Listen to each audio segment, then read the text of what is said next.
السلام علیکم، تاسو ګورئ د پی ټی وی بولان پښتو خبرونه او زه یم الیاس کاکړ. لومړی د سر ټکي.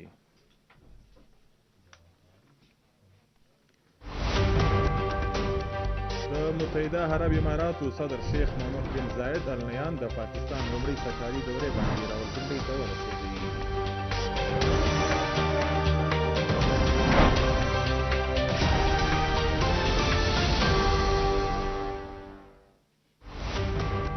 لومړۍ میرمن او د قومي اسمبلۍ غړي بي بي اسفه بټو زرداري و ګړي خدابخش ته ورسېدله.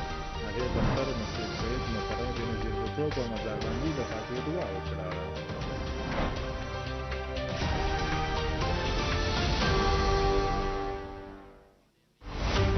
پاکستان تحریک انصاف د خپل ناوړه مقصدونو په خاطر د پاکستان پر ضد جنډې دپاره ټول حدود او اوږدو بینالمللي قوانین په شا اچولي دي.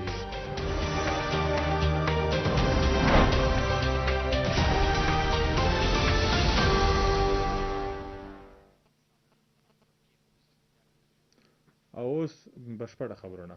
د متحده عرب اماراتو صدر شیخ محمد بن زاید ال نهیان د پاکستان لومړۍ سرکاري دورې باندې و راولپنډۍ ته ورسېدی. و نورخان ایربیس ته په رسېدو باندې و ښاغلي میلمه ته د 21 توپو سلامي وړاندې کړل شوه. وزیر اعظم محمد شهباز شریف، نایب وزیر اعظم اسحاق ډار، چیف اف آرمي سټاف او چیف اف ډیفنس فورسز فیلډ مارشل سید عاصم منیر او وفاقي وزیرانو د ښاغلي میلمه هرکلی وکړی. په دې موقع د متحده عرب اماراتو او پاکستان قومي ترانې وغږول شوې. د پاکستان وسلوال فوج د ډلو لخوا و محترم میلمه ته د ګارډ اف آنر وړاندې کړل شو.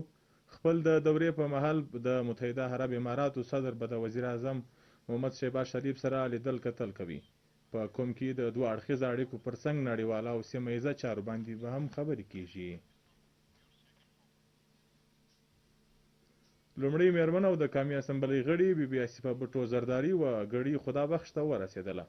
هغې د اختر مشرق شهید محترم بېنظیر بوټو په مزار باندې د فاتحې دعا وکړه. په دې موقع بي بي اسفه بټو زرداري د قائد هوام شهید ذوالفقار علي بوټو په قبر باندې هم د فاتحه دعا وکړه. وروسته هغې د شهید مرتضی بوټو او شهید میر شاهنواز بوټو په مزارونو باندې ګلان وغوړول. هغې د جمهوریت د شهیدانو په مزار باندې ولسي خوشحالي او د هیواد د سلامتۍ لپاره دعاوې وکړې. پاکستان تحریک انصاف د خپل ناوړه مقصدونو په خاطر د پاکستان پر ضد جنډې دپاره ټول حدود او کیو بین المللي قوانین په شا اچولي دي. د تیرې ډېرې مودې راهیسې د برطانیې مځکه د پي ټي آی یوټیوبرز او شرخوښونکو عناصر د باندې بادارانو په وینا د پاکستان او پوز په ضد بیانیه دپاره استعمالوي. د پي ټي آی برطانیه افیشل ایکس اکاونټ څخه به د 23 سپتمبر 2015 یو ډیر بوج نیونکی ویډیو جاری کړل شوه، په کوم کې چې په برطانیې مځکه موجود مظاهرین مخامخ و فیلډ مارشل ته په بم چاودنه کې د وژلو دړکې ورکوي. میرمنې بوج نیونکو خبرې په کولو وویل چې په فیلډ مارشل به موټر بم چاودنه کې وژنه دا نه خود رایې څرګندولو ازادي ده او نه سیاسي اختلاف، بلکې د بوج نیول او سمدلاسه په ترهګرۍ د بوج نیولو برابر دی. ډېر د افسوس وړ او د حمد دی چې د پي ټي آی سوشل میډیا یوټیوبرز د مخامخ وژنولو او د دړکۍ ویډیو مخته خپره کړه او د خپل افیشل اکاونټ څخه یې شیر کړه. په برطانیه کې د رنګه د دړکۍ وړ خبرې د بین المللي قوانین خلاف ورزي ده. د ملګري ملتونو د سلامتیا د کونسل قرارداد د 1983 کې ترهګرۍ وژنول مالي مرسته یا ملاتړ د ختمولو ذمه داري لګول شوې ده. د برطانیې د ترهګرۍ د مخنیوي اکټ 2006 هم د ترهګرۍ حوصله زیاتول څخه سخت جرم ګرځولی دی. په بلوچستان کې ریاست کله هم د ناوړه طاقت پالیسي نه ده خپله کړې. د ترهګرۍ په ضد ټاکلې او محدوده کاروایي ته ریاستي عملیات ویل سمه نه ده. د بلوچستان وزیر اعلی میر سرفراز بګټي په کوټه کې 18 بلوچستان نیشنل ورکشاپ ته د وینا پر مهال وویل چې پاکستان د کیک غوندې ویشلو خو به لیدونکي ناکامه سي. ریاست کله هم نه ستړی کیږي. ناکامه ځوانان دي د منفي بیانیې پر ځای په تحقیق او رښتیا باندې ګډ سوچ خپل کړي. میر سرفراز بګټي وویل چې ځوانان د پاکستان اصل پانګه ده. د بلوچستان په اړه تصورات او مځکني حقایقو کې به فرق کوي. په سوشل میډیا باندې په منظم ډول د روانو بیانیو جوړولو سره د ریاست او ځوانانو ترمنځ واټن پیدا کړل شو. د ورکشاپ په پوښتنو وزیر اعلی بلوچستان وویل چې پاکستان پیاوړی او ناقابل تسخیر ریاست دی د تشدد او انتشار له لارې ریاست نسي ناموزه کول کېدی او د خوب به کله هم پوره نسی. میر سربراز بګټي 18 بلوچستان نیشنل ورکشاپ ته په وینا کې د هایر ایجوکیشن او یوت ډیولپمنټ په اړه هم معلومات ورکړه. د بلوچستان اسمبلی غړی ملک نعیم خان بازی او ډیپټي کمشنر کوټي میرالله بادنی د رورل هیلث سنټر سملۍ د تعمیر او آرایش باضابطه پرانسته وکړه. پر دا مهال وویل سو چې آر ایچ سی سملۍ چې کال 2012 راهیسې غیر فعاله وه. د ډیپټي کمشنر کوټي ډي ایچ او او آی ډي او په ګډو هڅو په مکمل ډول بحاله کړل شوې ده. په مرکز کې د نوي خونو د تعمیر سره د بنیادي روغتیا اسانتیاوې هم فعاله کړل شوې چې د سیمې اوسیدونکو ته ښه طبیعي اسانتیاوې ورکول شي. ملک نعیم بازی او ډیپټي کمشنر د آر ایچ سی د بیلابیلو څانګو تفصیلي جاج واخیست. عملي سرحه یې ولیدل او هغو ته یې ولس ته د معیاري او پر وخت طبیعي اسانتیاوو د ورکولو هدایت وکړی.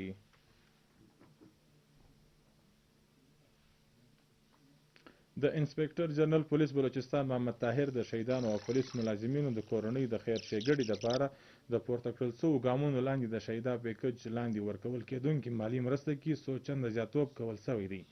د شهیدانو ماشومانو ته به د اعلی تعلیم لاسته کولو دپاره به کیډیټ او ریزیډنشل کالجونو کې د داخلې د فیسونو ادا کولو سره د میټرک او انټرمیډیټ امتحانونو کې پوزیشن ترلاسه کوونکو ماشومانو ته به انعامونه ورکول کیږي. د دې خیالاتو څرګندونه هغه د تیرو ورځو کې د خپل منصب ذمہداري د سمبالولو وروسته د پولیس شهیدانو حاضر سرویس او په حق کې رسیدونکي او ریټایر شوو ملازمینو ته هغو د ماشومانو د خیر ښېګړې دپاره د ورکول کېدونکي پیکج کې زیاتوب په کولو وویل چې دا د شهیدانو او د فورس د ریټایرډ شوو ملازمانو او هغو ماشومانو په موږ حق دی. پاکستان غربت میټاو فنډ د پیغام پاکستان وزیر اعظم یوت پروګرام او سنټر اف ایکسلنس اینڈ کانټرینګ ایکسټریزمز بلوچستان په همکاري د قائد اعظم محمد علي جناح د زوکړې د ورځې په مهال د سوره وکړه. د دې بیرغ د سایې لاندې موږ یو په عنوان سو دغه د سوره کې د قائد اعظم زرین اصولونه اتحاد ایمان او نظم و ضبط څرګنده کړل سو او د پاکستان ډېر اړخیزه ولسي او ثقافتي پترس کې د ولسي یووالي د مذهبونو ترمیان یووالي او په امن وسیدل پیغامونو ته وده ورکول شوه. سیول سوسایټي رسنۍ تعلیم ادارو ځوانانو او ولس لوی شمیر پکې ګډون درلودی.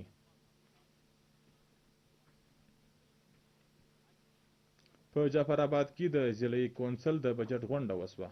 په کوم کې د مالی کال 2015-16 لپاره څه د پاسه 2 کروړه 3 لکه کالدارو بجټ منظور کړل شو. په غونډه کې موجود غړو په یوه خوله د بجټ منظوري ورکړه. د غونډې په مهال د ضلع کونسل غړي میر عبدالوهاب بګټي د بجټ په ځینې ټکو باندې نیوکه وکړه لیکن چیرمن ټولې ستونزې هوارولو ضمانت ورکړی.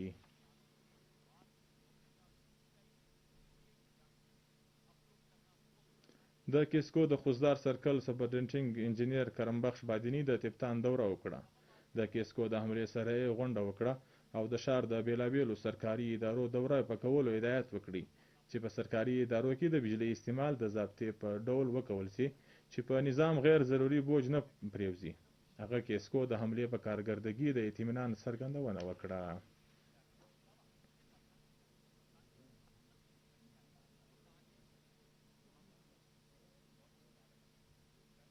ډیپټي کمشنر بولان کیپټن ریټایرډ جمعداد خان مندوخیل په باکشار کې د خلاصې کچارۍ انتظام وکړي. د ټولې ضلعې د ټولو محکمو ذمہداریانو د ښار مخورو پکې ګډون درلودی. ښاریانو د ښار ستونزې څرګنده کړې.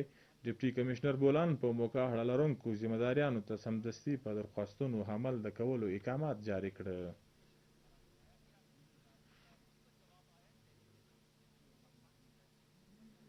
اسسټنټ کمشنر مچ میر لیاقت علي جتوهی د پرایس کنټرول کمیټې سره ملګري د مچ بازار دوره وکړه. د خوراک چاک د شیانو د سرکاري نرخنامه مطابق خرڅولو زیاتولو او د ناجایزه تجاوزات ختمولو په اړه جاج واخیستل شو. اسسټنټ کمشنر د دکاندارانو ته په سختي هدایت وکړي چې شیان په ټاکلي نرخ خرڅوي.